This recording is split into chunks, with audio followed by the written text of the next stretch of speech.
Tech Talk with Matthew Dickerson. Matthew Dickerson. Tech Talk. Sit back and relax. It's time to talk technology. Welcome, ladies and gentlemen, to Tech Talk with Matthew Dickerson. We're playing for you now the best of 2025. We've gone through our whole list of old stories all the way through to January of 2025, plucked out the best, Matt, and I think we're pretty happy with what we've got there. Well, it's quite fascinating, and it's quite enjoyable actually going back and listening to some of those stories. There's 9 stories we do each week. We've done more than 50 episodes this year, so that's 450 different stories. Curating those and trying to find the best of was quite a challenge. So this is week 1 of the best of. So we'll play a few stories, maybe 9, maybe a few more. Maybe there's a couple of bonus ones in there. It was hard to pick out the best of those ones there. But hopefully we'll actually see, and the ones I try to pick out were ones where we've seen a bit of change there, because it's fascinating how much changes in just a year. Yeah, that's right. The whole thing about technology is moving so fast, and it's so easy to be left behind. I'm glad that we're able to keep people up to speed. Yeah, that's right. So we've got a couple of weeks off while these best ofs play, and then we'll be back into it for 2026 with a whole bunch of new stories as well. So listeners, enjoy. Maybe you've heard some of these stories when you listen to them the first time. Maybe they're a reminder. Maybe it's the first time you've heard them, but please enjoy. Okay, tuck in, folks.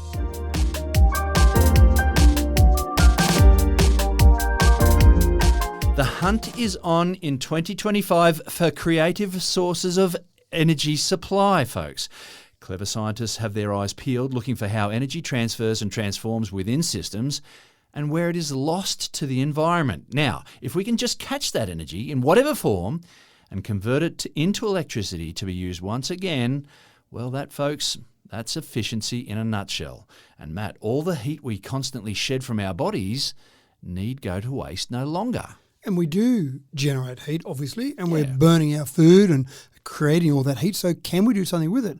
And so some clever researchers from the Queensland University of Technology have actually looked at some work that's been done by the University of Washington, and then they've kind of added to it, as happens now. And can you imagine what the scientists from 400 years ago might have been able to do if they could share information around the world almost instantly? And that's the ability scientists have got now. So they're converting body heat into electricity and basically looking at the temperature difference. So we know our bodies sit around 38 degrees Celsius, and the outside air, apart from summer in some parts of Australia, the outside air is not normally 38 degrees Celsius. But even if it is 38 degrees Celsius outside, it's unusual for that to be the temperature inside. You'd be very uncomfortable if it was. So having that temperature differential, the greater that temperature differential between our body and the surrounding air, the more electricity we can produce. Now, we're not going to power the grid with this. What we are going to be able to power, though, are some wearable electronics. So fitness bands, smartwatches, medical devices, and I think that's the area that will really see some major changes. Small, low-power devices that would have had a battery otherwise. Yeah, and they would still have a battery, I would think, logically, but a battery that in the past we might have had to remove to charge up or take that device and put it on something to charge up. And I'm thinking of people with diabetes, for example, that might have a device that might be an automatic insulin injector, but you still need to charge it up somehow. Having some way of being able to keep that charge. So there'd be a battery there, but it just isn't charged up from power from the power point. Maybe the shirt you're wearing just charges that battery down a little bit slower. You know, it enables a little bit extra longer life. Yeah, so I don't see this being used to help heat us if we're in a cold environment, because I can't imagine you'd get enough temperature, enough electricity out of this to actually heat But you can't, you can't create energy. Right, is the thing. So it's a law of conservation of energy. We will lose energy to the environment, but we won't be able to get more energy, electricity out of our body heat. Yeah, and so we're not going to be able to heat ourselves up to the extent that you might go, we'll put on that jacket and it's self-heating, as maybe someone will come up with a marketing term for that, but it won't work. But for things that don't take much power, then I think this is fantastic. Now, when the University of Washington did some work with this, they actually had a little thermoelectric device that powered an LED light, and it was only being powered, no battery in it, only being powered by the heat differential. Small light, small amount of power, and again they had a large thermoelectric device. So it was proven just to demonstrate, look, we've got a light turning on from no other power source but the heat your body's generating. And coming back to that conservation of energy, people think, well, this is power for nothing, but our body's doing the work. Our body is taking the so fuel. you got the food, that we've converted into energy to heat our bodies, and then our bodies are losing that heat, so we've got to catch some of that heat to turn it into electricity. Yeah, so very clever. And one of my things, I'll talk about at the end of the show, just a few of my predictions that I've got for this upcoming tech year. One of them is really around wearables, to see what we'll do with wearables. Wearables are going to become a much more important facet of our overall health situation. And we're going to need power to do that. So rather than have a bunch of batteries and a bunch of recharging, something like this might be incredibly important.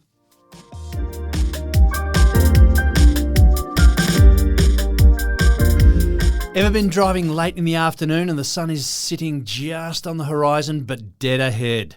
You literally have to stare into the sun in order to stay on the road. Now, the windscreen visor is a simple design but a very handy tool for late afternoon driving, but nothing can save you when the sun is sitting at the end of a long, straight country stretch. If you could just fold the visor down vertically, but still see through it, well, that would be a simple solution.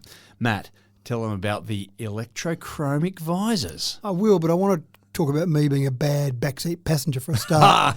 Sometimes I'm in a car and I'm not driving, and the sun... But you wish you were? Well, always, that's right. Yeah. And the sun will be above us. It might be 1 o'clock, 2 o'clock in the afternoon, and someone folds down their visor. And I say, no, it's designed exactly as you've just described, when the sun's on the horizon to block the sun. It's not designed like a pair of sunglasses to fold it down to reduce the amount of sun in the car. So just get that off my chest first. Now, I want to also talk about a few basic items that cars have got that have been there for a long time, and we haven't come up with something better.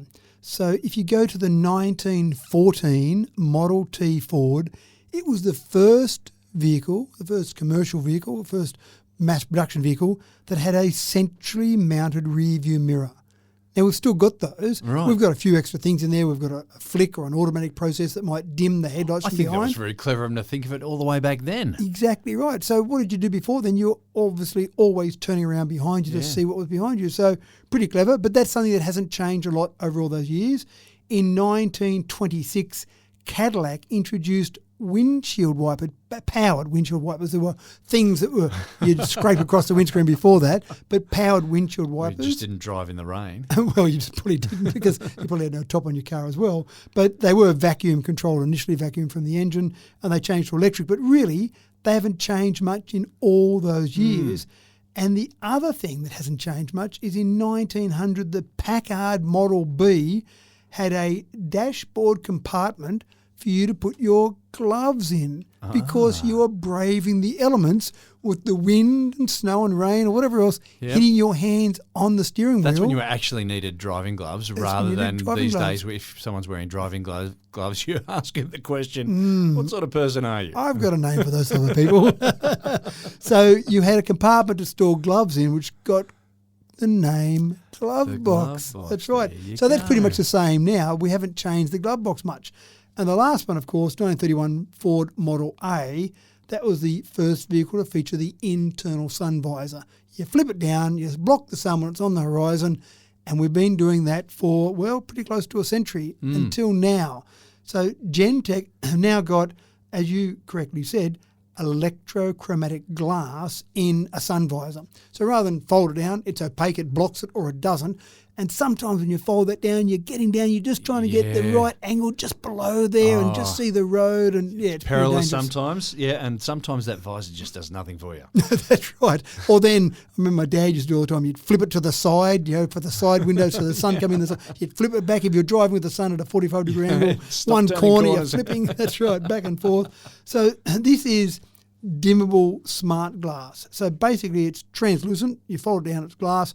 And then it will auto-dim the, darkness level, depending on how much sun is hitting it. So it's like a pair of sunglasses. You can still see through it, but you've got the sun dimmed so you can see through it safely, just as if you put a pair of sunglasses on and then take them off again. So that's pretty cool. At this stage, they've only got it with the sun visor, but I can't see any reason why you wouldn't be able to build this into a windscreen. Yeah, it'd just be the whole windscreen, wouldn't it? That's right, and it would dim maybe various levels down as you need it. So this particular company, Gentex, we mentioned before, they're using vialogens, which are organic materials, and they darken when they're exposed to electricity. So it's obviously hooked up with electricity. You can manually change it or it can do it automatically. But this same company has already put smart windows in Boeing 787 aircraft. So you kind of think if it's good enough for an aircraft flying through the air at 900 kilometres an hour, it's probably not too long a stretch to say a windscreen could be used with this. Again, at this stage, it's just on visors. But the other thing that I like about this is not only can you do that and stop the sun, but you can also have real-time notifications in it. You can have alerts in there, a bit like a heads-up display in a windscreen. You can have all those on your sun visor, so you can potentially retrofit a car with all these things as well. So very cool. The problem I see is windscreens are becoming so expensive. When I've had a chip in a windscreen lately, it was one of the cars I had a replacement windscreen. It was $5,000 for a new windscreen. And I can remember back in the old days, that windscreen was a couple $100 because it was a pretty simple, maybe even flat pane of glass. Maybe they got a bit curved, but now there's so much technology built into them, and add this in there, maybe even more technology. So maybe that's why they're focusing on the visor rather than the full windscreen. But pretty cool technology, not there yet, ready to be installed in brand new cars, but not that far away. They were showing this off at CES 2025 to say, look what we've got. And again, I can see car manufacturers going, well, we could possibly offer that as a luxury option, one of our high-end cars, or just build it in maybe.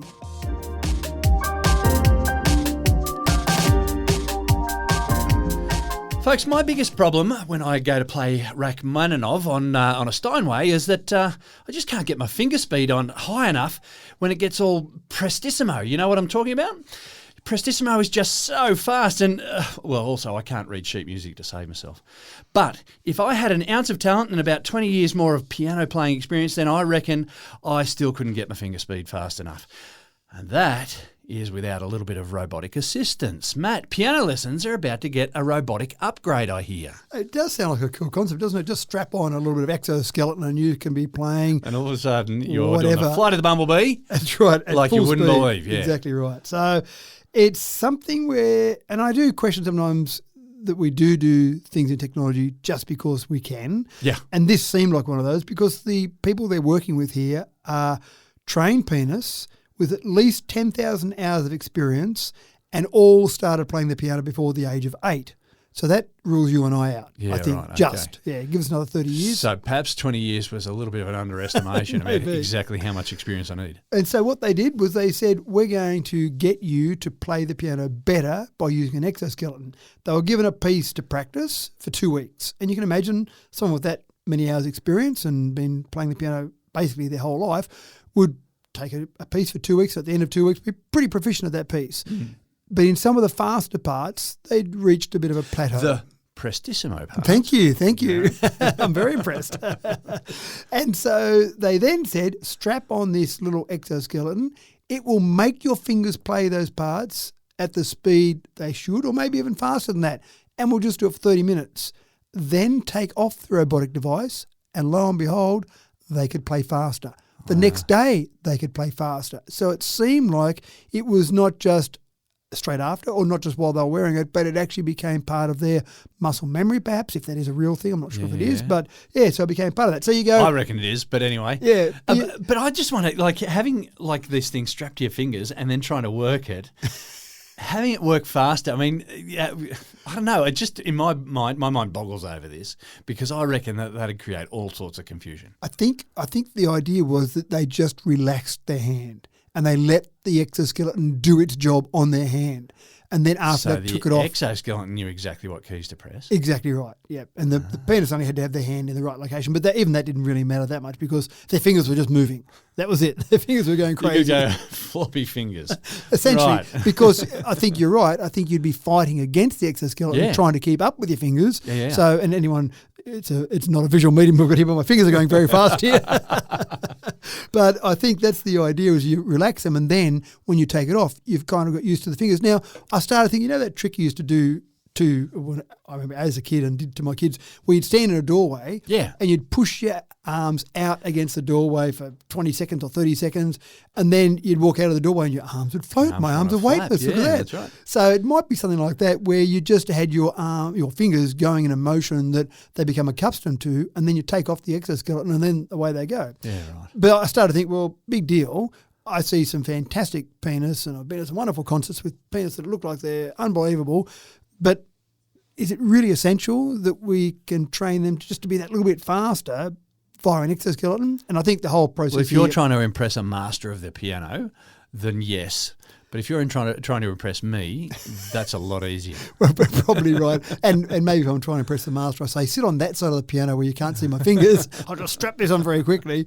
But you go a couple of steps further than that. So, yes, this is all very interesting from a piano perspective, but where it becomes much more useful in society is when you start to do things like rehab of individuals, someone that might have had an injury. It might have been a brain injury. It might have been a hand or an arm injury, and then trying to get their fingers not to play the piano at an absolutely wonderful speed, but to actually get to the point where they're using their hand just to pick up something. Yeah. So that's the first step. And then they started looking at using it for example, surgeons, something where you need very precise movements. You don't want your surgeon going very fast. You just take your time on that, will you? But you want very precise movements or maybe very stable movements. So they found any profession where you needed to use your hand, it was able to basically train your hand, take it off, and then you could keep using your hand. So no, don't strap it on while you're having the operation, but strap it on while you're doing the practice, take it off, and then your hand will remember some of those movements. So a whole range of things, but the piano does sound fascinating, and I would love to see it. I haven't seen a video of it, but I'd love to see someone's hands going very fast with this robotic hand on, exoskeleton hand on, actually making it move for them. I think it'll be fascinating. Amazing world we live in.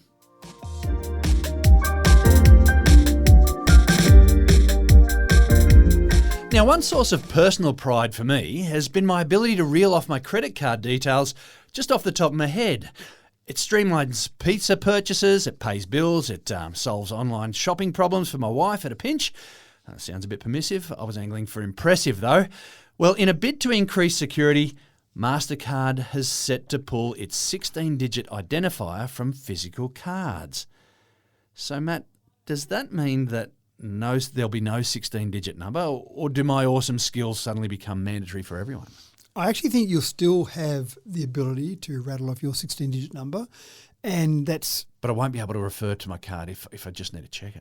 Well, the interesting part is that it's more about behind the scenes. You'll have a physical card that it probably won't have a number on there. And when you go and use that, you tap that somewhere, for example, behind the scenes, your bank and Mastercard will create a token. Now, that token will be a very long, complicated token that you won't be able to remember because it'll be 100 digits or whatever made up of alphanumeric characters. And that token will be what's transmitted from the supermarket when you're doing your shopping to Mastercard and authorised with your bank, etc. But that token will be different when you go to the supermarket to when you do some online shopping, for example. Yeah, right. Or that token might be different when you're using your phone to make a purchase as opposed to when you're using just a computer and putting in some details there. So the whole idea of it is that it's very easy. Well, not very easy, but scammers can manage to do it. They look at that 16-digit number while it's being transmitted and they go, I've got James' 16-digit number. I can now go and use it to do some other online purchases. Happy days. But when you finally go, hold on, these purchases here, you confirm with your wife she didn't make some purchases from this particular place, and then you say to the bank, please cancel my card, and then it's a hassle. You get a new card issued, and then all those recurring payments you had, you've got to go and set those up again and go through that process. It's all a bit of a drama. If a token is compromised, and good luck compromising that token, but if a token's compromised, then Mastercard and your banking institution just say, okay, that token's now gone. But your card, the thing that is you, stays the same. But my first question when I was looking at the research of this, my first question was, well, how am I going to do an online purchase? Now, if I'm doing an online purchase on my phone, I figured that's pretty easy because I can probably just use, say, Apple Pay to actually pay for that on my phone without typing in a number. Yeah. But if I'm on a computer, on a PC, and I want to type in that number, how am I going to do that? Now, I suspect you still will have a 16-digit number you could type in, and then at the end of that process, behind the scenes, it'll convert that into a token. So the 16-digit number will never be transmitted off in some way where someone could intercept that and have a look at that. But like our passwords, we're not supposed to write them down anywhere. So your 16 digits, commit it to memory and then chew up the bit of paper so I'm and spit okay it with out. that, but just one card. I've only got space for one card in my head. That's right. Look, the problem we've got here is that Australia in particular has been particularly subject to fraud. Of all the fraud across the world from Mastercard, not from Mastercard, using Mastercard, 25% happens in Australia. Oh, wow. Now, I started to wonder why. We do adopt technology quite quickly in Australia, so maybe we use technology more than a lot of other countries, so maybe that exposes us. Maybe we're doing more online shopping. I'm not sure why. Maybe the laws in this country aren't strong enough. Maybe we don't pursue the bad guys as hard. Maybe the FBI, for example, really pursues those bad guys, whatever country they're in. And maybe we just go, well, they're in Nigeria, we can't get them. So 25%, that number, if you turn that into a number, $2.74 billion in 2023 with Mastercard scams. 601,000 scam reports filed. And most people, when we talk about how many people were scammed with other methods and we say this many reported, we don't know how many unreported, most people do report a bank scam, a Mastercard scam, because they want to try and get the money back on their Mastercard, but they also want to block their Mastercard so it doesn't keep happening. So I suspect there'd be a much higher rate of reporting. So 601,000 scam reports filed, but that was an increase over 2022 of 18.5%. Now, that's pretty scary when you get that sort of increase. So Mastercard saying, we've got to do something about this. By 2030 is when they say we'll have no numbers on any cards whatsoever, but already we've got AMP Bank, for example, is starting the process where they'll be the first in Australia to issue numberless debit and credit cards, and they're starting that next month. So it's happening with some banks in the short term. Now, another thing that I found interesting is in one of my businesses, we give all our staff credit cards. So we say, here you go, here's a credit card, $500 limit, just use it for petty cash. I find petty cash so painful. If you need to go and buy a ream of paper or just buy some coffee for the lunchroom, whatever, just use the card. And if you want to use it fraudulently, then knock yourself out, go and whack $500 at a restaurant and have a big party, and then you won't have a job the next day. So I've never had a problem with fraud from because people sometimes go, what, you give your staff a credit card, but if you're going to lose your job for $500, then you probably aren't that a smarter staff member. So I've never had a problem with fraud. But what I do have a problem with is you get a staff member start, and if in particular they don't bank with the same bank that we bank with, it's a 100-point ID check. It's a bit of a drama, and it takes about 3 or 4 weeks to go through the process to get another corporate credit card issued. I'm actually now starting to use virtual credit cards. So we won't issue a credit card for a staff member in the old traditional sense. It'll be a virtual credit card they'll only be able to use from their phone or their watch, and I can issue it within hours rather than wait for all the other processes to go through. And if something happens, I've got the ability to say, stop that card, it's done. And that becomes useless as a digital card. So it just becomes something you use on your phone. So we're moving that way anyway. I still find though motels, the bane of my existence are motels. I go to check into a motel and they say, credit card. And I go, yep, I've got my watch here. No, sir, we need to do the hold on it. And I go, well, surely we're in 2025 now. You can manage to do that with my digital versions. And then you sit there and have an argument. And then finally I pull the card out because I know it's going to be a problem. So you bring your card with you. And my wife says, stop being a pain and just use your card. So, but we need to get better ways to do this because electronic, virtual, non-physical credit cards are definitely going to be the way of the future. So we need everyone to catch up though. Hire cars are another one. I have a problem with hire cars. They like to do the same thing. Anyone that puts a hold on the card, they want to have the physical card to Get do with it. the program, guys. Exactly. Thank you. Thank you.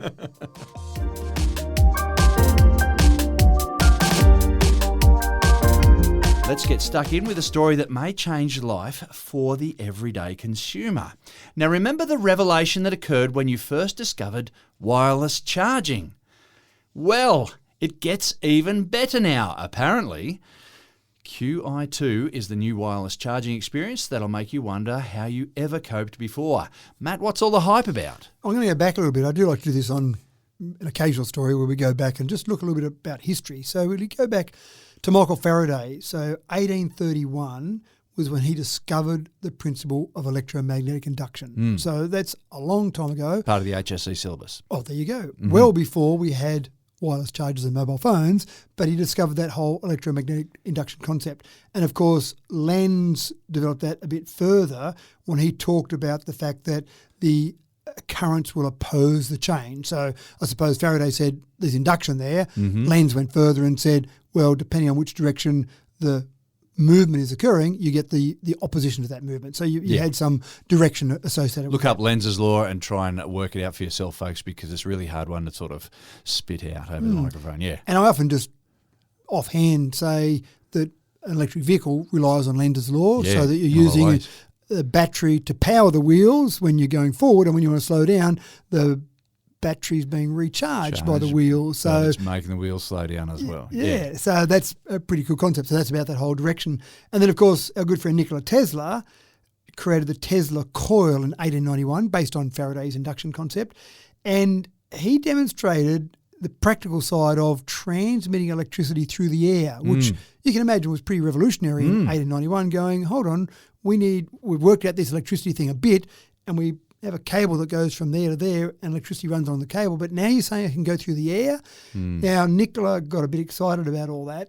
And in 1904, he started construction of the Warden Cliff Tower because he wanted to transmit electricity everywhere, so everyone could have electricity for free. You just connect to the tower and wow, look at this, it's fantastic. And I don't know if it's a myth or not, but apparently people like George Westinghouse were pretty cranky about this because they were thinking, how the hell can we make money from it? Correct. So if it's going out through the air. But yeah, that could, this could be a bit of a wives' tale. I'm not quite sure. No, I think there's some fact in that because there were two issues with it. The first thing is that when you start dissipating power in 3 dimensions, then you need a whole bunch of power at the source for someone that's a couple hundred metres away. The inverse square law means that you're going to get a reduction in the intensity of what you're sending out. Yeah, to the square. So it's reducing quite dramatically. So Nikola thought he could get around that, and you probably could if you had a truckload of power, that's a technical term there, a truckload of power at the source. That wasn't working that well, but some of his investors said, what do you mean free? I don't get that. I'm giving you money here. And I know definitely J.P. Morgan, I don't know about George Westinghouse, but I know definitely J.P. Morgan was one of Tesla's investors who said, we like the wired, metered version of electricity more so than this unwired, free version of the electricity. So how about we don't give you any more money, Nicola, and we leave it alone? So there's truth behind all that. I can now go and spruik that story and feel a lot more confident in it. JP Morgan. Just replace George with JP, and you've got some facts based there. But that didn't throw away the concept that electromagnetic induction was still a convenient method to get power from one place to another. But again, proximity, not Nikola's model of transmitting it long distance, but getting it with some proximity, so having things close to each other. We know that electromagnetic induction is used in the grid and used for generating power and used for a whole range of things on an industrial level. It wasn't until about the 1990s that we saw, hold on, this concept could work well on a much smaller scale. Oral-B brought out a toothbrush, and it's the first example I can see of induction for some type of powering or charging of a small device. Yeah, right. So they had a Oral-B electric toothbrush, and to charge it, you would sit it in a little charger, no wires attached. It would use induction to charge it, which is pretty cool because you're in the bathroom, there's water around, so having something that doesn't have any contacts or any things to get corroded or shorted out sounds pretty cool. So good on your Oral-B, you did well. And then once it was realised that this whole concept of wireless charging was a pretty cool concept, you had the Wireless Power Consortium, the WPC, was formed in 2008 because they said we should come up with a universal standard. Maybe that would make sense. If you're going to have toothbrushes and who knows what else come out, let's make sure it's to a standard. So they came out with this, and in 2010 they introduced QI. Now QI is pronounced chi. Oh, sorry. No, I'm the same as you. Yeah. I normally say QI to people because I say chi and they think, what are you saying? Are you trying to say cheese? Do you want me to smile? It doesn't make sense to most people. So I'm the same as you. I say QI. Well, QI is a high-scoring word on the Scrabble board too, when you can land it on a triple letter score. How do you go when you're trying to say to someone, it's a word? Well, it's not really a word. It's 2 letters. You pull out the dictionary like you do every other time, and anyone else who's got any experience in Scrabble knows about QI. And it's another one of those words that doesn't have a U after the Q. Not many of them out there. Yeah. I still think Qantas have a brilliant marketing concept because kids learn at school every word that's got the letter Q in it has the U except Qantas. So every kid from kindergarten up knows about Qantas. So what a great marketing concept. It allows you to get out of jail on Scrabble. Yep. QI. Yep, there you go. So QI, Qantas, if you haven't got a U and you got that Q, there's your one you're looking for. So they formed that and they produced this concept in 2010, QI, Chi, where they said, let's have this standard concept for charging. And, by the way, QI is derived from the Chinese word for energy flow. Right. So it has got some background there. So Nokia, with the Lumia 920 in 2012, was the first one to have a QI charger in their phone, and Samsung with the Galaxy S3 at the same time frame, 2012. So it's been around for a while. It didn't really take off, but it started to gain a bit of momentum. And then when it really started to take off was in 2020 when Apple introduced their MagSafe on the iPhone 12.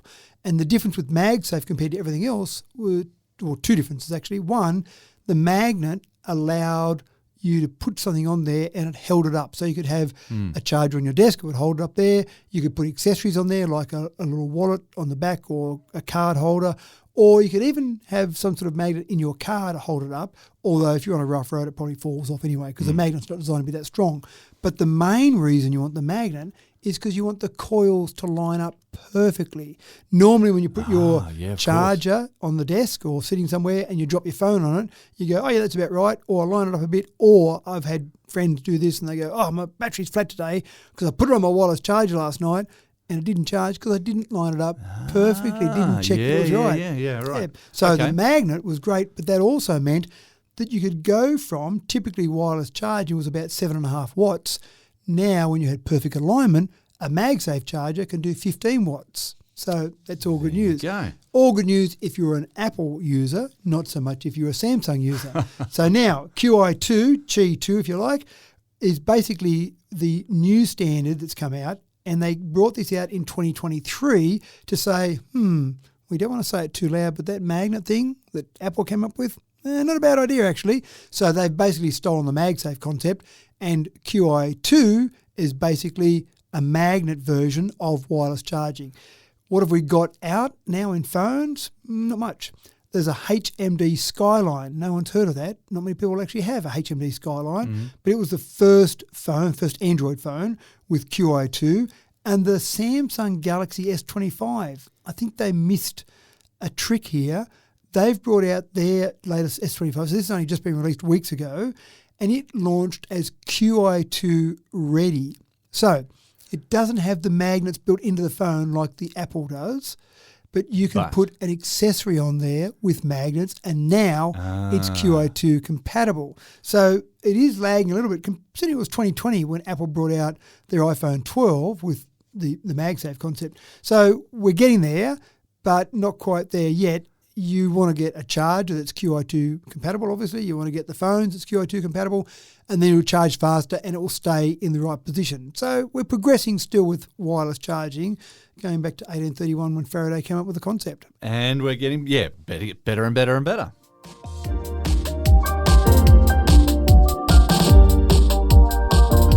Oh, how tired are we with the internet algorithms guiding web searches and social media feeds? Now, I, for one, showed an interest at one stage as to how anyone could be sucked into believing how the Earth could possibly be flat. And now I'm just exhausted by the incessant, misguided pseudoscience of the Flat Earth Society just beaming into my social media with regularity. Oh, my gosh. Well, there's a new site on the net now, and Matt, you're going to promise me no more pesky algorithm with their helpful recommendations. So how do you get out of that loop that you're in? I don't know. It's just like, well, even going cold turkey didn't work. But then, the mistake is that something flashes up and it's clickbait. Yep. And you just go, this is just too stupid. I need to see a little bit more of this. And Anyway, so the world is round. Sorry, can we just verify? Sure, you haven't been convinced after all these sites you've been inundated with. You're not convinced? Moving on. So someone came up with the idea of not having an algorithm. Now, the reason... what? I know. The reason TikTok, YouTube, Facebook, all these sites, the reason they use this AI-driven algorithm is they want you on their site for longer. If you're on their site for longer, you'll be exposed to more advertising, you'll buy more of the products, you're more attractive to an advertiser, or that site's more attractive to an advertiser. So it all makes sense. They want you doom scrolling. They want you going down that rabbit hole and looking up and going, it's 6 a.m. Where did the nighttime go? So that's all part of this whole process that they get you in. And it's no different. If we go back to TV shows, you'd be watching a TV show and you get to a point and the killer is ad break time. And I can't get away now. I'll wait until the end of the ad break or next week's episode. So they're using the same techniques, just using modern technology. So someone came up with the bright idea of WikiTok. Go and have a look for it. It's an app. It's a website. WikiTok. I love this name. that we've got to use something to do with TikTok. We've got to use something to do with Wikipedia. That's right. What are we going to call this thing? WikiTok. We're not great at coming up with names. I've said that before. No. But it's a formula that's worked, and so they're trying to drag anything out of that, yeah. And they are using something logical. They're using the swipe interface from TikTok, so you can swipe on the interface, and on your phone, that is, obviously, and they're using Wikipedia articles. So all it is you go to WikiTok, and it will serve you a random piece of information from Wikipedia. So it'll give you just a brief sentence on something that's pulled from Wikipedia. And you go, that's interesting. And so you swipe, I'm not sure which way, right or left, but you swipe one way to go and look at that. You get something that comes up, you go, it's boring, and you swipe the other way. What it will give you next if you swipe the other way is a random article. It doesn't say, okay, James doesn't like flat earth stuff. So, but I might get flat earth stuff, but it'll be because it's random rather than because it's been tracking. Okay. And think about the millions upon millions of articles that are on Wikipedia. So the chance of you getting something that might be related or linked to the previous one is very low. Obviously, the chance of getting the same article twice is negligible. You may as well say zero. It's not quite, but negligible. And it's pretty cool. Like I played around with it. I was actually using it on my computer. I clicked on it and it gave me a random article about a vehicle. And I went, no, I don't want to read that. Clicked on it, another random article about some little city I'd never heard of. Oh, it's interesting. Clicked on it. Oh, I'll read that one. So you've got that choice to go and look at it. Now, the problem here is I don't think it'll be commercially viable because I spent 2 minutes on there and went, okay, I'll go and do what else I've got to do now. Yeah. If it was something that was feeding me algorithms that gave me a little echo chamber, I'd go, Doomscrolling, isn't it? That's right. That's exactly right. And you can, if you're a little bit too loose, you can be there an hour or 2 hours. Time just flies. I'm sure you go into some other dimension where time stands still or time disappears quickly. I'm not sure which. You have to be really careful to police it. I hope it works. I hope we have a revolution in the way the internet works, but I don't see it happening. No, maybe not. But the other big issue, I think, is when you start doom scrolling, you go down that rabbit hole, you end up with an echo chamber. So all the articles you read are the things that agree with your point of view, which is terrible. You always want to have your ideas. Or alternatively, the exact opposite of what that's right. But it's just this little thing where it's just everything saying the same thing and then, that's right, yeah, exactly right. So there used to be a website, I reckon it was 15 years ago, maybe not that long ago. Did they have websites back then? They had websites 15 years ago, but maybe not apps. So I reckon it was probably, let's say 2010, before apps really started becoming popular. And there was one called Stumble Upon.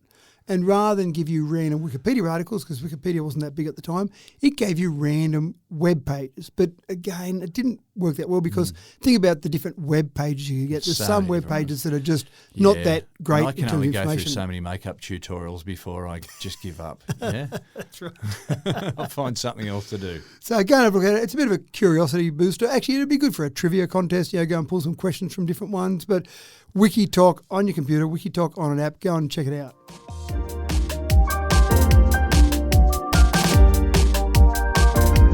We kick off today with another one of those times when fantasy is brought into reality. Now, fans of the Marvel Universe will, of course, be familiar with Captain America's shield. It's remarkable in many ways, but it renders him pretty much invincible. And that has given some engineering geeks some big ideas. Matt, Hollywood has passed on another gift to science, or so it appears. We're getting there. We're not quite there yet. Right. But So we haven't discovered vibranium yet. no. That's because there's no way it can exist. But anyway. That's right. There's a few little minor issues there with Just look in your physics periodic and table. chemistry. Yeah, okay. That's right. So I've been listening to someone who keeps telling me material science. I'm being convinced. I've been brainwashed. I've heard it so many at least times. something stuck. That's right. And this is a really interesting process. So you mentioned vibranium. Of course, Captain America has his vibranium shield, and it's pretty impressive. It can resist Does wonderful things. fire.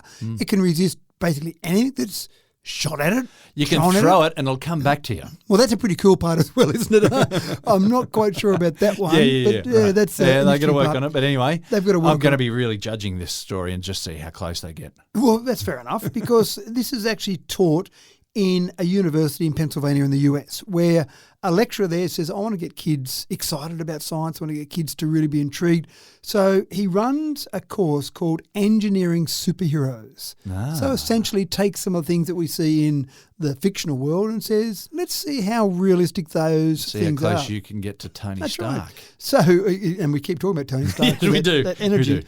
So he gives some practical demonstrations using some basic engineering principles of things like, hammers and battery packs and shields, and starts to just get kids thinking about material science. So how can we start to really think about that? Now, one of the things he does talk about is there's a lot of different ways you can combine the elements. Let's say, forget the 118 elements on the periodic table. Let's just focus on the 94 or so. 92 naturally occurring ones. Right. Yeah. So take 92 naturally occurring elements, and again, if you just assumed that we could put 3 elements together in the same ratio, and I did the calculation on 94, so it's a little bit out, but there's 141,942 unique sets of 3 from 94. Now, again, of course, as we know, there are different ratios of atoms in a molecule as well. That was just assuming they were all the same number of, 1 to 1 to 1. Yeah. When you start to talk about ratios, when you start to talk about different isotopes, different combinations. Yeah, combinations. And already there is a database of 200 million different combinations of elements that we've got out there. So when you start to think about that, you think, we probably haven't discovered everything yet. Yes, we that's probably right. have some materials that we haven't got there. Get into it, kids, and go and make something that we really need, like vibranium. We do need shields. vibranium. So when you start to talk about that, and this is the sort of thing that this particular lecturer goes through, you start talking about things like tungsten carbide, tightly packed atoms. So that would resist compressive forces, but if I'm standing behind the shield that's really strong, can resist those compressive forces, they're going to be transferred to me. That's right. Yeah, it's going to pass straight through the shield and straight into you. And That's right. That's not so good. But if you can spread that force across a larger surface area, then that's going to reduce your impact. That's right. And so then you start to talk about ceramics, and so the ability for a ceramic, for example, to resist fire, resist heat. So again, if I can stand behind that, now that little shield mightn't protect my whole body, but I start to get things like the space shuttle, which had ceramic tiles on it to resist that re-entry heat. So you start talking about things like that. The real trick is really being able to have something that can absorb that energy and then bounce back, which is what effectively vibranium does. It says, I'm going to take whatever you throw at me and I'm going to give it back to you. And that's fantastic. But when we think about that, we don't have a lot of elements that can deform and return, but we're actually getting there with some, we've talked about before, nitinol. We've talked about wheels on Mars rovers that can deform. They're a metal that deforms but then goes back to its original shape. So we start to get some little bits and pieces of that. But again, if you can just get kids thinking and dreaming. Yeah, the more heads that are thinking about this, and that's it, the dreaming. It's the people who think, oh, let's try to do this. People who don't necessarily understand the boundaries to start off with.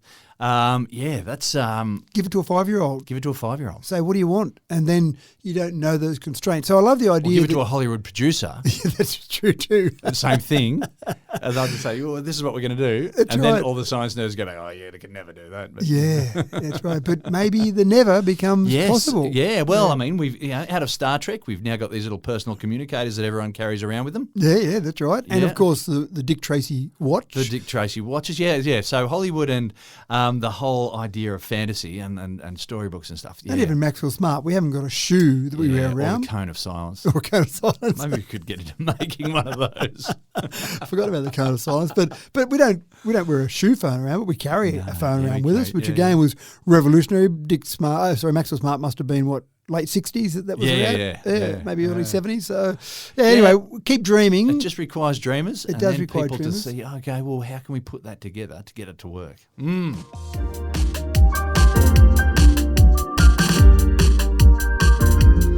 You may not realise, but the colour of your roof is far more than an aesthetic. It may be contributing significantly to your cooling or heating bill, and it's probably contributing to the temperature of the atmosphere as well. So the question is, for modern home builders of the next quarter century, what is the most energy efficient colour to coat your roof with? And just how climate friendly is it, Matt? Well, I had this interesting thought when people did talk about cooler roofs, as in light coloured or dark coloured roofs. Yeah. And so in relation to climate change, my first thought was, well, a light coloured roof that reflects more light is going to put more heat back into the atmosphere. So surely that's a bad thing. Surely we want dark coloured roofs everywhere because that absorbs the heat. Surely that would make sense. But it didn't seem to be the common thought process that people had. Well, albedo is the term we use for the reflection of radiation back into the atmosphere. But it happens when we've got big ice caps as well. So, anyway, I'll let you keep going. Well, so the interesting part when I started doing some research on dark or light coloured roofs, the issue with dark coloured roofs is that it absorbs that heat, but then it keeps releasing that heat over time. That's right. So what is first best, in other words, a light coloured roof, is actually best, even though you might go, hold on, the dark might absorb the heat out of the atmosphere. So light coloured roofs are better. So that's step one. And there have been some places, discussion in Australia, overseas there have been some places that have actually gone and made regulations this way to say we want to have light coloured roofs everywhere because we want to be better for the environment. So great. Hasn't happened here yet, but it makes sense. They've then gotten to the point where they've got some super cool materials. So you've got synthetic polymers, you've got special paints that start to get reflectivity exceeding 95%. I mean, that's sounding pretty close to a mirror, isn't it? 95%. Yeah. And even in the US, they've got some ultra white paints, not just white, ultra white, and they've got a reflectivity of 98%. So white roofs. That's right. Yeah, now, really white. No, not just white, ultra white. Yeah, ultra white. Yeah. Yeah, so that seems a bit bizarre from where we're coming from regional Australia. But, it does, doesn't it? So having these ultra white roofs, I imagine that as you're flying over those in a plane or in your sunglasses. car, you'd need sunglasses. You'd almost get, as I say, the reflection will be like a mirror. And that's great for the middle of summer. But when you get to winter, what you actually want is a roof that's dark, that absorbs that heat, because you don't want reflecting all that heat, because then you just increase your heating bill because you're not having your house warm up as much. So that's a bit of an issue. But some clever researchers at the University of New South Wales have come up with fluorescent films. And they've been doing some testing in Alice Springs for a start. So they want to make sure that these fluorescent films match the cooling performance of some of the white and reflectivity paints, if you like. And they've been getting pretty close to matching those. So the films they've got are called PCRCs, Passive Coloured Radiative Coolers, not a term that I've heard before. So they reflect the light, as you would expect, so they're great in summer. Then when it gets to winter, they still allow absorption. And when they did some testing, for example, in winter in Sydney, they found that they increased the temperature by 3.8 up to 5.5 degrees Celsius, depending whether you had orange or red configuration in that fluorescent colour. So it looks like you've painted your roof here with a packet of fluoride textures or something. Is that right? That's right. You've got the kids a project for summer. Get out there with those fluorescent pens and colour it in, and different colours. So it's not just a ultra white. It's, as I say, they make them in orange, they make them in green, make them in red. They're actually looking to expand the colour range to include purple, and even, get ready for it, even a black fluorescent. So you could still have your dark-ish coloured roof. It would reflect a lot of light in summer, but still absorb some of that in winter. Right. So I'm just trying to think about it. I mean, we know that black lights have got the UV light that comes out, and we use them in discos and 10-pin bowling and stuff like that. So this is actually a black reflective paint. Which doesn't make sense, does it? It seems completely counterintuitive. So quite incredible. Now, we're still some way away. They think that this will be maybe at the point where you might be able to buy these in 5 years' time. Might be able to go and buy this paint in 5 years' time. And imagine that, most roofs in Australia are either tile still or metal roofs are typically a zinc loom. So you don't paint your roof as such. It's a zinc loom that's coated to last the life of your house. So you've got that coating there. But I imagine that surely there'd be at some point BHP would say that new ColourBond roof we've got is using these new PCRCs. We want to make your house cooler in summer and warmer in winter. What a great advertising model. So I'm just trying to get a visual image here. You're driving down into a valley, you're looking at all these rooftops on houses, and it looks like all these fluoro colours from a primary school art book. Yeah, that's right. Someone gave the kids an art book and said, colour that in with your fluoro pens. Yeah, sounds like fun, doesn't it? At least it's not now when you fly over, especially in new suburbs, I find. When you fly over a new suburb, it just is dark. You get dark grey, dark black, dark brown. It's just dark, whatever they are. So it looks a bit boring, but imagine that whole fluorescent look of different colours. And again, it is. It's the oranges, it's the reds, it's the greens. It's amazing. All sorts of things. So quite fantastic. And I just think that combination, it's the holy grail, isn't it? Being able to make it cooler in summer and warmer in winter. That's what you're always trying to achieve in everything you do. I mean, insulation you put in your house, you're trying to achieve exactly that. So that's what they're trying to do with rooftops. And we've got that big surface area as well to use there. So keep an eye out for those. An amazing world.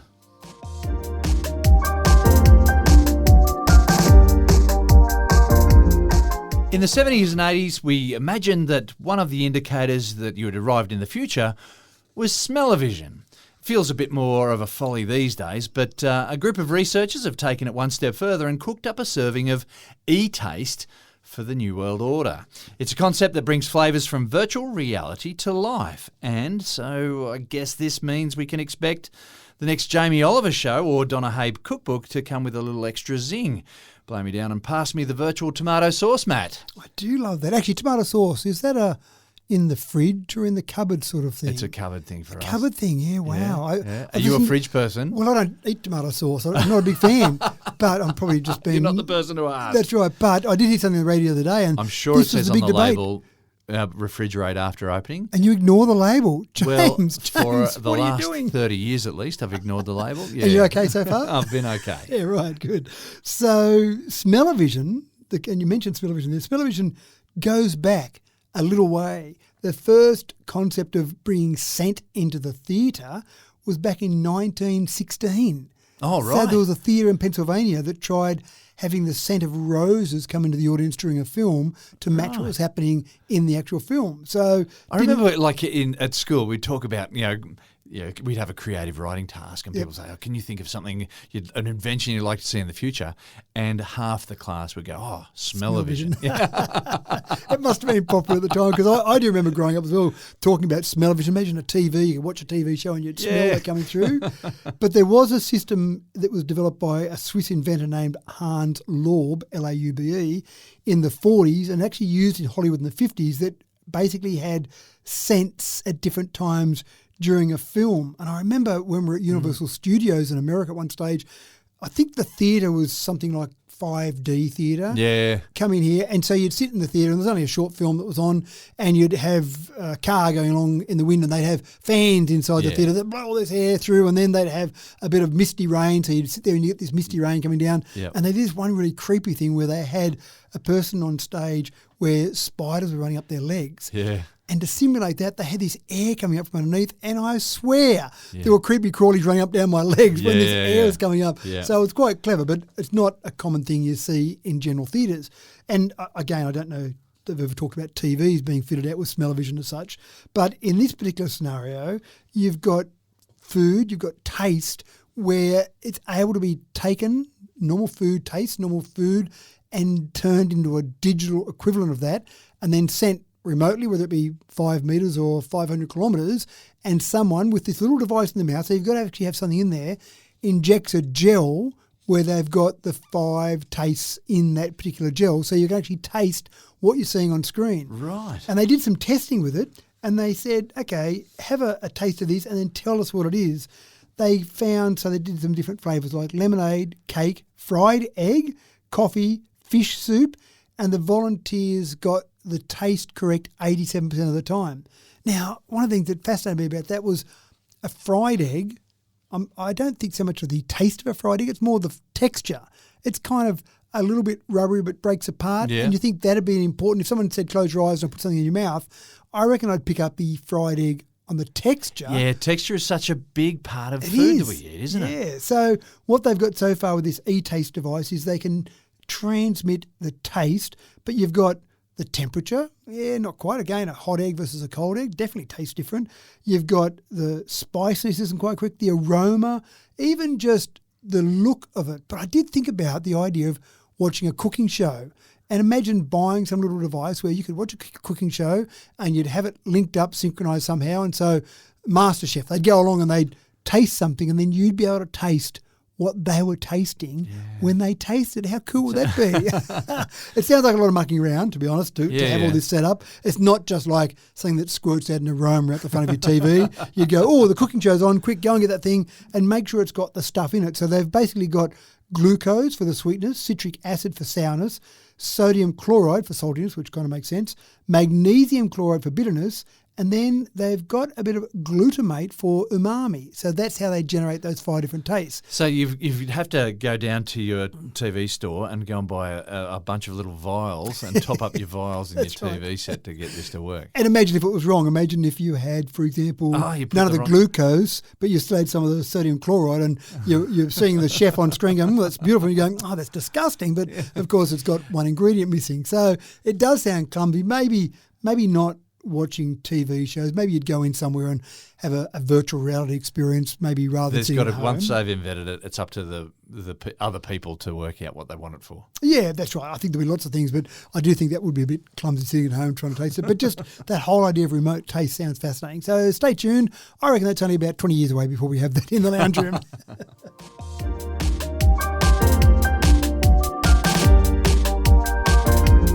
Now, feeding a population of 9 billion people is just going to be an epic challenge. Best estimates have us at that point in just 12 years' time. Now, traditional farming methods, they've lent heavily into technology over recent years, adopting more and more efficient methods to improve yields and stave off famine for our grateful populace. But a revolutionary method of growing food is on its way, and produce is set to hit the UK supermarket shelves in the very, very near future, Matt. And we have talked about this a little bit, so it's probably more an update than anything else. But lab-grown meats, we've talked about some of those and the processes there. Now, the name, you've just dropped it there, and a whole lot of people in their brains are switching off going, oh, lab-grown meats, and shaking their fists. And how can it be possible? But the lab-grown meat, so we were talking about things grown in Petri dishes. Yeah. It's real meat, though. It's the same components. As we've talked about before, there are the 92, 93 naturally occurring elements, and you put those together in the right combinations and you get whatever that compound is. So whatever... Well, particularly if you start off with a stem cell, which has come from an animal, and then you just grow everything from that stem cell, then you've got effectively what was growing inside the animal anyway. It's just grown outside of the animal. Correct. So they call them cell-cultivated products, but as you say, essentially a stem cell, and they then control the environment that it's in, so they give it the perfect growing environment. Now, they've got to feed it stuff. They've got to feed it nutrients. They've got to feed it energy. They irrigate it with a fluid that's got all that the stuff that it needs. Yeah, and it grows the same as it would grow on the animal, but it's growing, as you say, in a laboratory, in a petri dish or whatever it might be. So we've talked about it before. Way back in 2020, Singapore approved the sale of cell-cultivated meat. So you could go into a restaurant in Singapore, not many, I would imagine, but some, or maybe one, that you could go and order. I'll have that meat there that I know is grown in a lab. Thanks very much. And so you'd obviously go there to order that meat, I would think. In the US, you started getting some places that you could order that in 2023, Israel in 2024, and there are factories starting to pop up all over the place. But the good old UK isn't quite convinced that this is the way to go forward. So there's at the moment the Food Standards Agency, the FSA, is saying we're going to expedite the approval process for lab-grown foods, and we think we'll have it ready to go within 2 years. So that's expediting it.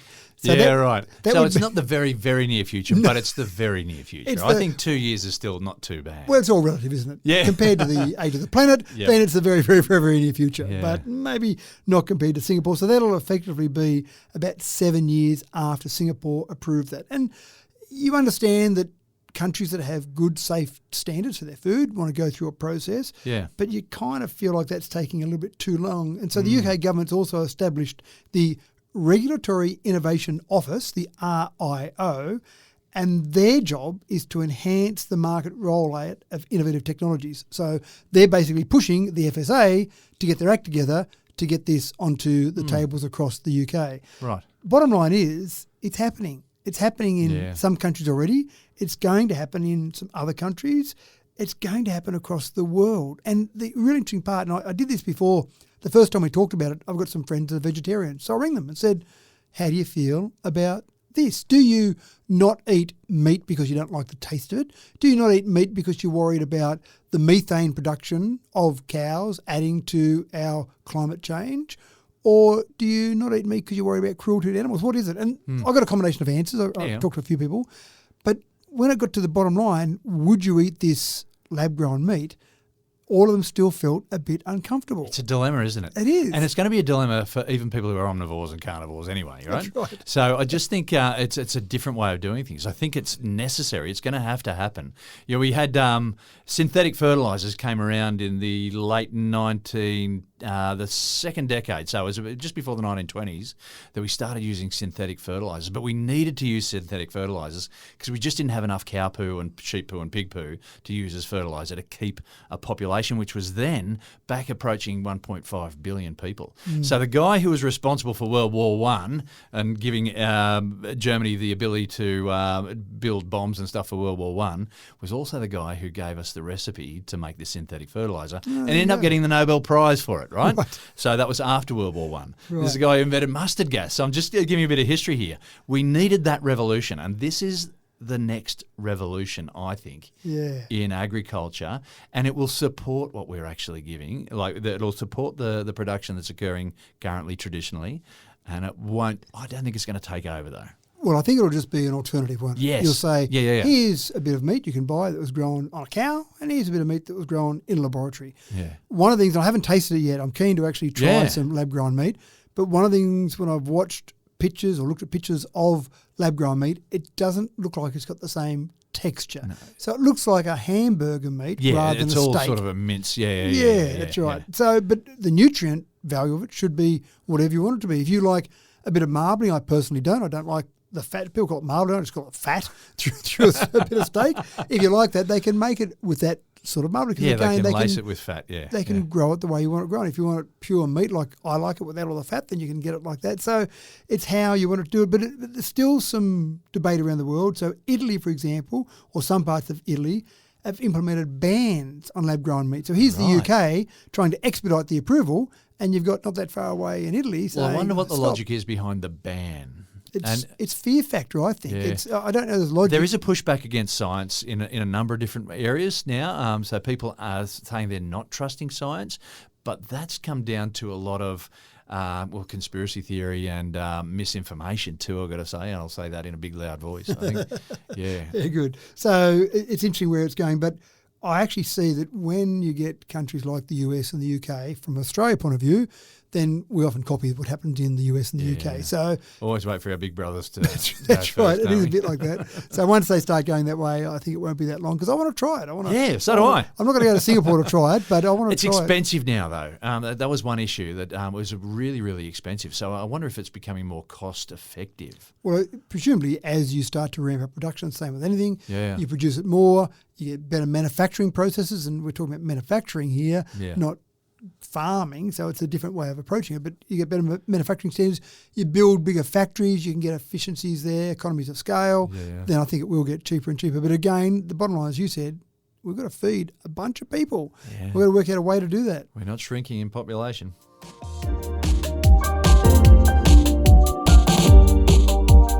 Well, from James Bond to Tony Stark now, the competition is well and truly cooking in the realm of AR glasses. Now, Snap is a company up to its 5th generation of smart glasses already. Matt, what does Snap spectacles do now that's a step up from the previous models? Well, the unfortunate part is we can't buy them yet. They're only... So they're at the 5th generation and you couldn't buy generations 1, 2, 3 or 4? No, only if you're a developer. You could be a developer. Okay. You could agree to pay $99 per month, $99 US, per month for 12 months, minimum 12 months, and you can be a developer. Obviously, what they're trying to do is they're trying to encourage the development community to get out there and start to develop a whole range of things for them. Gotcha. They're making them better as they go, and then the developers are probably saying, can we have this feature? Can we change that? Can we add this on? The new 5th generation does better tracking of your location through GNSS, Global Navigation Satellite System, rather than GPS. Right. So GNSS is a little bit more accurate. It's also got compass heading. So you've got things like custom mapping direction features, which you didn't have before, but you've also got a virtual keyboard.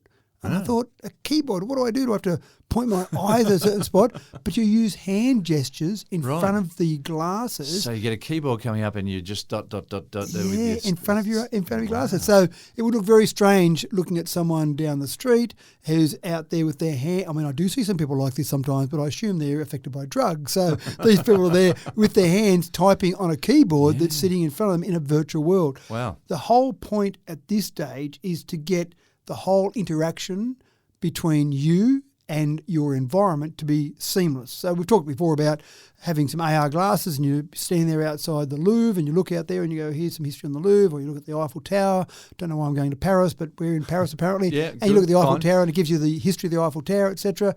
So that sounds fascinating, but the better you can get with your location, the better you can get some of that information delivered to you. So that all sounds quite fascinating. One of the things I think is great, I sometimes when you go to a big tourist attraction, you'll get the headphones that you'll plug in and you walk around and you don't have a person guiding you anymore. There's headphones guiding you.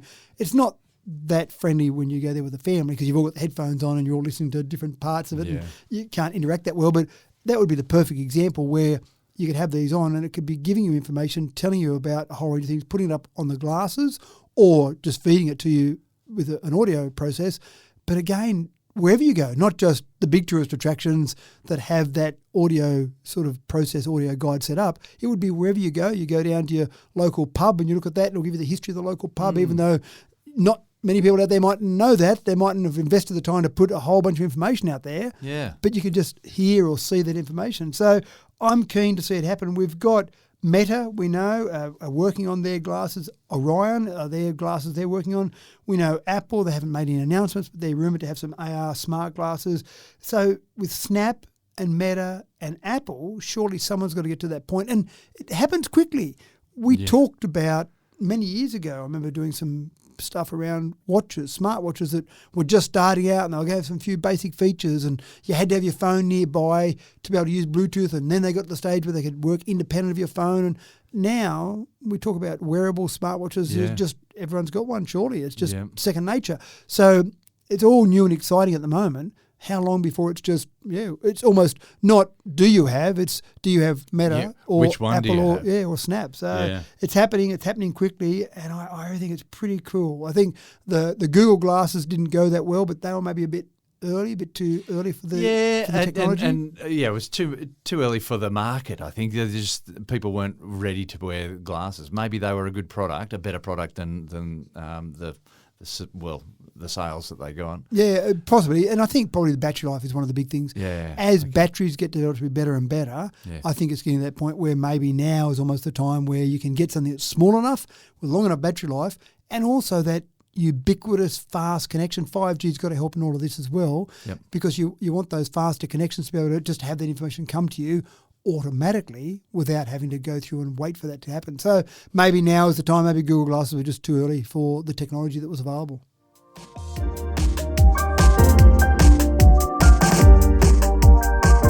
Well, here's a story that's something of a revolution for the hearing impaired. Imagine you could convert sign language straight into text with zero fuss. Well, imagine no more, because the SpellRing has now become a thing for signers. How does this SpellRing work, Matt? It is pretty cool, actually. So the American Sign Language finger spelling is normally used when you're doing things like a word that might be a technical word. Yeah, right. Something you can't easily translate with normal sign language. So people that are hard of hearing or that you use some sort of sign language normally have some sort of finger spelling capabilities. Right. So that's first step. Now, when you start to look at the amount of words you've got available, well, it's kind of unlimited because it's finger spelling, but you've got about 20,000 ASL words that are commonly used. Now, that's not bad when you consider the average human's passive vocabulary, so words they would understand if they hear it, is about 20 to 40,000 words.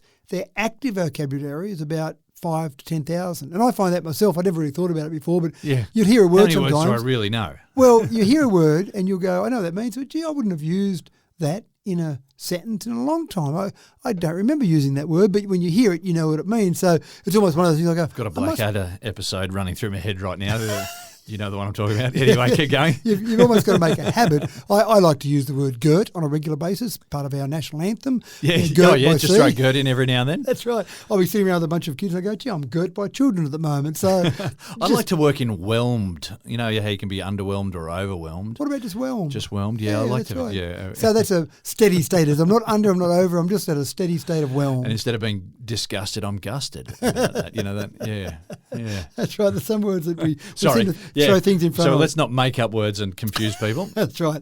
So what this little SpellRing does is it sits on your thumb, about the size of a 20-cent piece. So it's not tiny, but it's not huge either.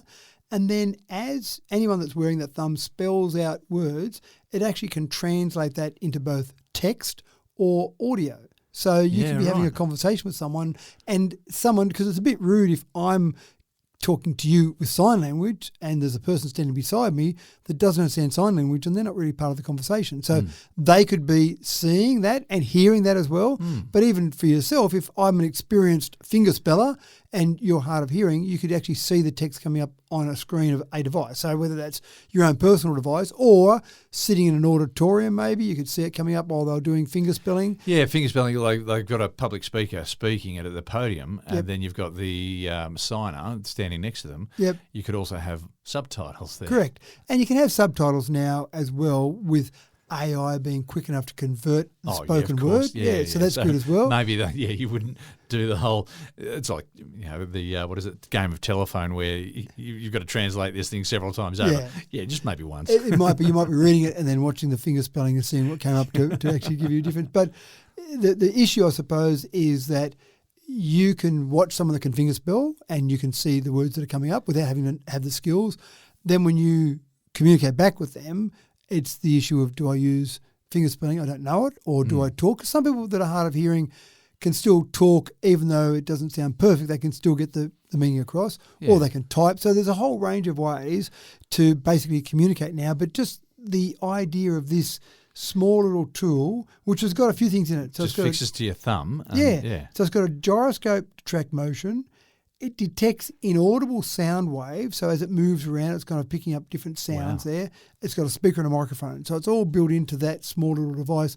And, of course, what amazes me with these devices, the components are getting smaller and smaller, but the battery is always a thing that seems to be the limiting factor. So when you can start to get to that small size, and still there's a battery in it, which may only last for an hour, it may only last for a small period of time, but it's still got enough to keep it going for that period of time. Yeah, that's clever. And then you wonder what it's got to drive in that process. So Bluetooth, one of the advantages of having things communicate via Bluetooth is very low power consumption. Something like this, so with a speaker in it, if it's got to make a noise, that starts to have to drive air, which makes it a bit harder as well. So maybe you'd Bluetooth to another device to try and get the volume to be a bit louder. So maybe if you keep doing this, you could integrate it into some eyeglasses. We've talked about better and better eyeglasses now. So I could be wearing those.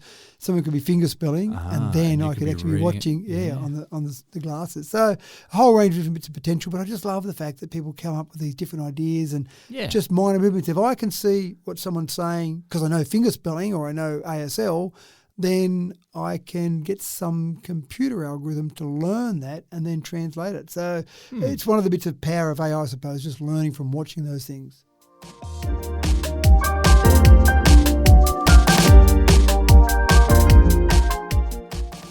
Well, if disconnecting yourself from tech is your goal, then this next story is going to be no help at all. Quite the opposite, in fact, because Samsung wants you to be connected, always, even while you do the vacuuming. They've developed a vacuum cleaner that'll allow you to monitor incoming calls and text messages, no less. So, Matt, is this taking multitasking to a ridiculous level, or is this just potentially an excuse not to finish the household chores? Well, I actually thought it was good to run onto that previous story where we think that we get some distractions from phones, and here's a case where some people say, I'm doing the vacuuming and it's actually not so bad. I put some music on, I just ignore the world and do vacuuming and that's it. Yep. But now I've got a message I've got to deal with. That's right. So now Samsung, and this is part of this whole concept they've got where they want you to be in a smart home, which is fine. I love the idea of a smart home. You do different things, but they want all their appliances to be able to talk to you, to be able to communicate. And so the first, or not the first one, but one of the ones they've got, the latest ones they've got, is this cordless stick vacuum, which is a lovely vacuum, nice and powerful, 100 minutes of runtime. It's got a whole range of features you would like to see in a stick vacuum, but the ability to show you incoming calls and incoming text messages, you just can't get a break. Surely it's okay to just ignore the rest of the world for a little while, but no, you can't take the calls on it, but you can see the call on it, so you can rush over and pick up your phone, but most people would have their watch and they'd probably hear the phone message coming through their headphones anyway. Yeah, but that's right. You can still see the phone call coming in, you can see the text messages, but they've got others in the range. So they've got things like their smart fridges, their smart ovens, their smart vented combo washer dryer. So it's got a 7-inch touchscreen on that so that you can actually receive phone calls on the washer dryer. So I did wonder about what's that noise in the background? Yes, I'm sorry. I'm in the laundry right now. And it's on a spin cycle, spinning at 10,000 reps per minute. What's that in the background? Surely you could either walk out of the laundry to take the call or you could just ignore it while you did it. So you've got smart fridges, smart ovens, you've got things like... This feels like a case of we know we could do it, so we did. We didn't think anybody would actually need it, though. You bought that, really? We just did it because we wanted to show off. So you've got things like weather updates, you've got cooking instructions. I kind of get that one. Yeah, that makes Cooking sense. instructions on your oven makes sense somehow there. Music apps on there. You can see and talk to someone at your front door from your washing machine. Where does it stop? Yeah. So you've got no hope of Connectivity, is the that's bottom line. how we live these days. Exactly.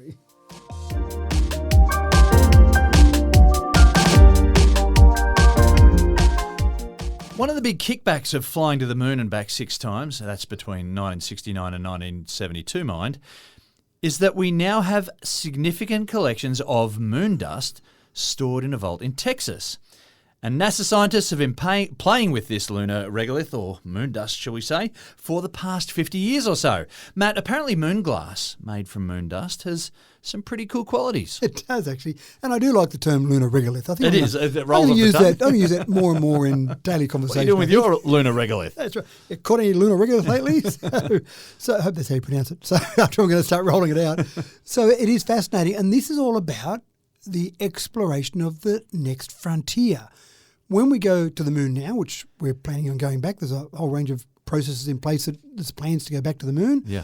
When we're doing that, we want to set up some bases there maybe. We want to set up some research there. We talked before about doing some mining for some critical components that we might want to be able to send back to Earth, or we might want to use it there. But to do all that, we need some industry up there and we need power.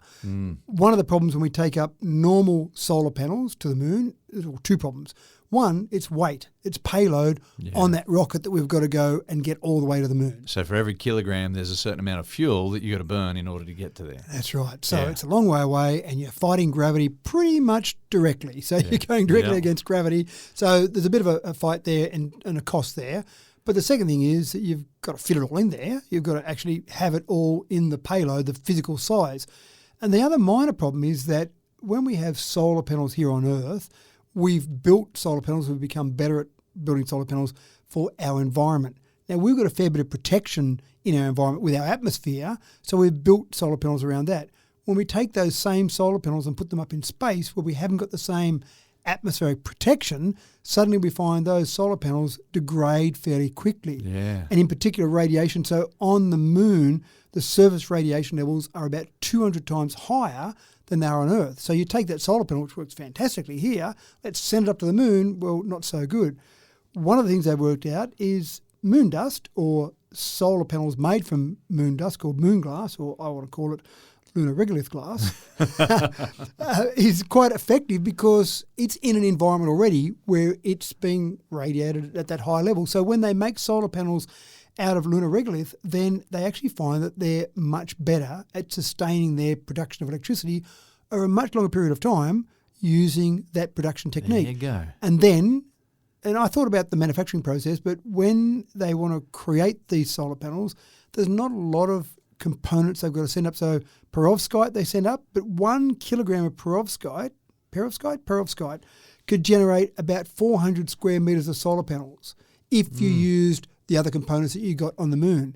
And I started imagining this whole production facility on the moon. I thought, that's got to be complicated and expensive and hard to get there. Yeah. But when they start to generate enough solar panels that are needed, then it's a no-brainer. It's, well, let's just make it on the moon. Absolutely. Let's not make it on Earth and send it all up there. So fascinating. I really think, we've mentioned this before, I really think there's a looming battle, though.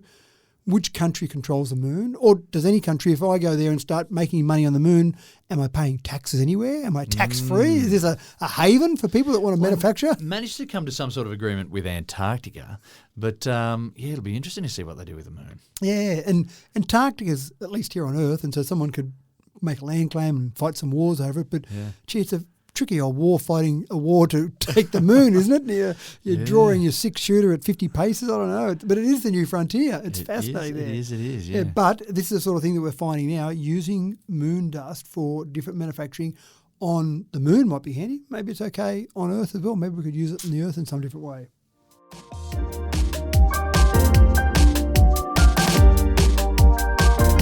Let's kick off today with another story born from the Marvel Universe. It's actually a story that I feel that we've done before.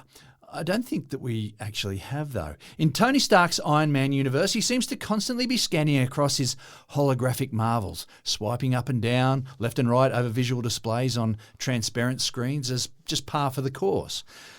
Multifunctional smart glass technology seems like something that's been around for a number of years now, but I see that here it's just been showcased at an aircraft expo in Hamburg just this month. Matt, has Hollywood had me fooled all this time? It is quite fascinating, actually, what we're doing with glass these days and putting things into glass, being able to change the colours of glass. I've told the story before about scaring one of my kids when we laid down going across Katoomba, across one of the great big drops, and of course the glass on the bottom can change from opaque to being able to be seen through. Yeah. And of course my daughter laying down there while it was opaque, and they flicked the switch and suddenly it was transparent, and she looked down at a big canyon that looked like you were about to fall through there.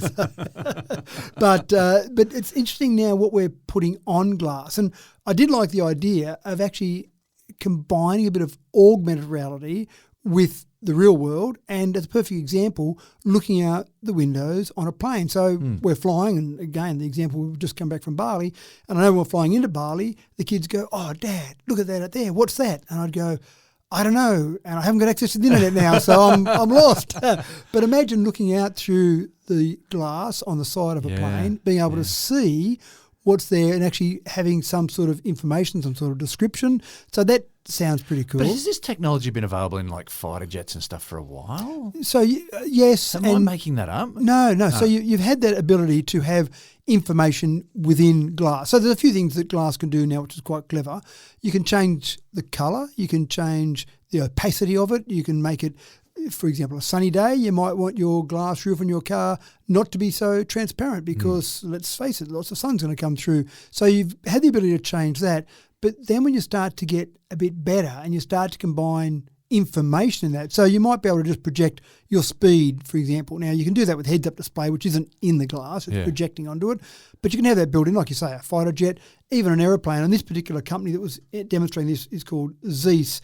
And they've been doing this with planes for a little while now. But it's been fairly expensive and fairly specialised. So you might put it in the cockpit, but not on every glass or every window throughout the entire plane, because that would seem like overkill. But it's getting so good now that you might consider putting it in every window in the plane. Yeah, you might consider putting it in the windows in a car or the windscreen of a car to have information there. So you start to just then leave it to the imagination. And that's what I like about this. We've got the technology. We know now we can actually have information displayed there. What can we do with that? What other exciting things could we possibly do with that information to really make not just a heads-up display, but an augmented reality heads-up display? Could it make it safer in a vehicle?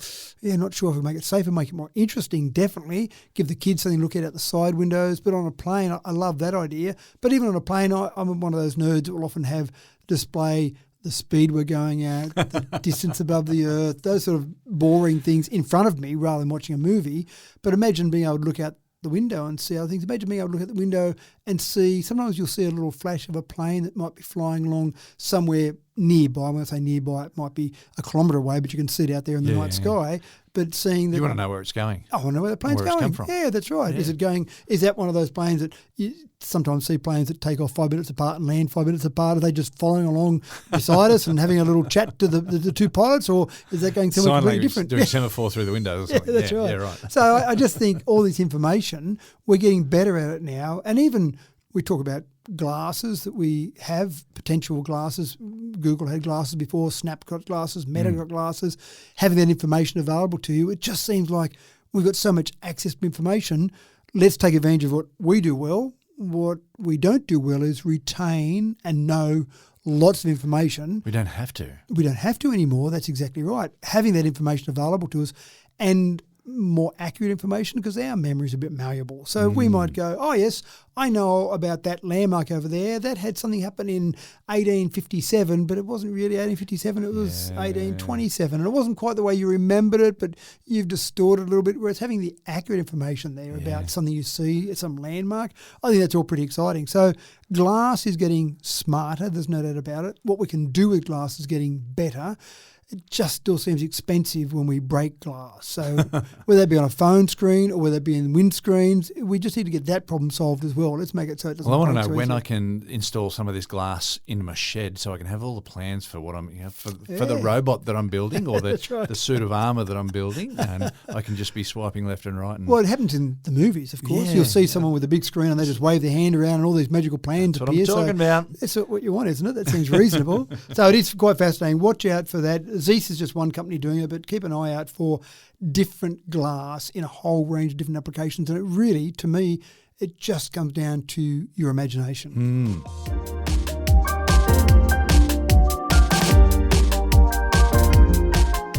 So there we have it, James. That was a few stories from earlier on the year. some cracking ones as well. I did try and pick out the best, but when I say that, every week we've got 9 best stories. So that's a bit of a snapshot there, and it is. I just find it fascinating how much things change in a year. Yeah, it's amazing. And, well, I wonder if we were to compare this time next year, just what they would sound like as well. Maybe I should go back and do a best-of from season 1. That'd be quite fascinating. Well. Anyway, so hopefully listeners enjoyed that. And, of course, next week we'll be back again for another Tech Talk episode. So tune in, folks.